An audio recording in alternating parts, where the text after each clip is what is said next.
যুগে যুগে চরমনাইয়ের পীর সবসময় সেফ এক্সিট নিয়েছে ইসলামপন্থীদেরকে একটা বিরূপ প্রতিকূল অবস্থার মধ্যে ফেলে দিয়ে। আমি আমার জীবনের একটা অভিজ্ঞতা আপনাদের সাথে শেয়ার করি। আমার সাথে এগ্রি করতে পারেন অথবা ডিনাই করতে পারেন, সেটা আপনার ইচ্ছা।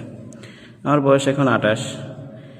2013 সালের অবস্থাটা আমার মোটামুটি যতটুকু মনে পড়ে, অতটা হয়তো বুঝেছিলাম না, কিন্তু ওই সময়ে সব মতের, সব আলেমদের মধ্যে একটা অবস্থান তৈরি হয়েছিল নাস্তিকতার বিরুদ্ধে এবং আধিপত্যবাদ কিংবা অপশক্তির বিরুদ্ধে।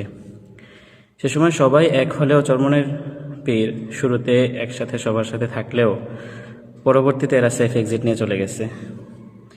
13 তারিখ হেফাজতের যে মহাসমাবেশ ছিল তার আগের দিন তারা কি করছে, আলাদা করে আরেকটা সমাবেশ করে সবার কাছ থেকে সেফ এক্সিট নিয়ে গেছে।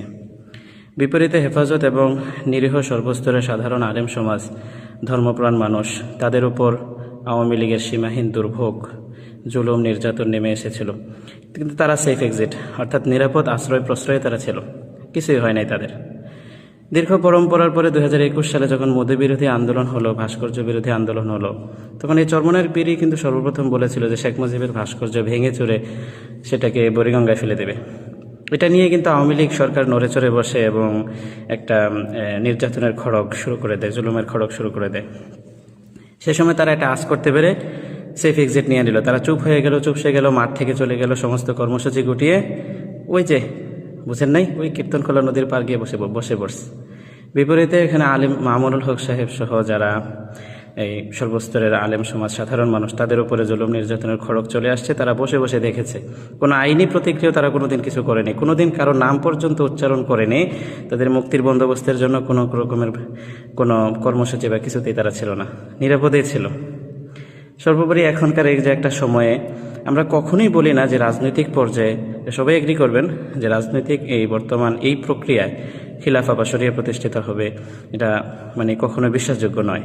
হ্যাঁ, আমাদের দরকার একটা ডানপন্থী সরকার, ইসলাম ও মুসলমানদের সার্বিক মোটামুটি কল্যাণের নিরাপত্তার জন্য একটা ডানপন্থী সরকার আমাদের দরকার, যাদের দুর্নীতি থাকবে না, চাঁদাবাজি থাকবে না, সন্ত্রাসী থাকবে না।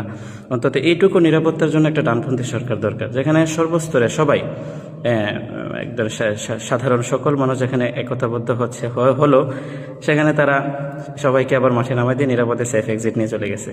এরা যুগে যুগে এইভাবে প্রতারণা করছে, কখনোই এরা এক হয়নি, ভবিষ্যতে হবে কিনা জানি না। আমার ব্যক্তিগত একটা অভিমত পেশ করলাম আর কি, আপনার ভালো লাগতে পারে না লাগতে পারে। তা আমি বলবো বর্তমান সময়ে যে একটা সুযোগ, একটা অপরচুনিটি আসছে একটা ডানপন্থী সরকার প্রতিষ্ঠা করার জন্য, সেখানে চরমনাইয়ের পীর সাধারণ মানুষদের ভোটগুলো নষ্ট করার জন্য একটা পরিস্থিতি